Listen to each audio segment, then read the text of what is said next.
Hello, এখন আমি আছি হচ্ছে মোহাম্মদপুরের পতেঙ্গা ক্যাফেতে। এটা বর্তমানে একটা হাই প্লেস বলা যায়, এত ভিড়। লিটারেলি 1 ঘন্টা যুদ্ধ করার পরে আমি খাবার পেয়েছি। তো আমি অর্ডার করেছি হচ্ছে স্কুইড ফ্রাই, সাথে হচ্ছে ক্র্যাব মশালা, লুচি এবং হচ্ছে এটা হচ্ছে পেঁয়াজু। ওরা আসলে বলে যে এটা হচ্ছে একদম চিটাগাংয়ের যে পতেঙ্গা সি বিচ আছে ওটার পাড়ের যে টেস্ট, ওই টেস্টটা ওরা আনে। তো আমি একটু খাবো, আমার কাছে অনেক দিনের ইচ্ছা এই পেঁয়াজুটা খাওয়ার। এখানে প্রচুর ভিড়।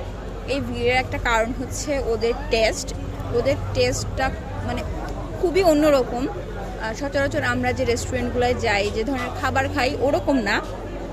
এবং এখানে আপনি একদম আমরা কোথাও ঘুরতে গেলে বিচের পাড়ে বা যে ধরনের খাবার এক্সপেক্ট করি, ওদের এখানে এ ধরনের মেনু।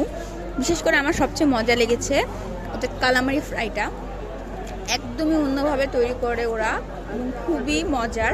এবং সামনে ওদিকে একটু দেখি, সামনে একদম ভিড় পড়ে আছে মানুষের। এটা হচ্ছে বিল দেওয়ার ভিড়, খাবার নেওয়ার না। এবং আমি আসছি যখন, তখন চলতেছিল ওদের 15 নাম্বার।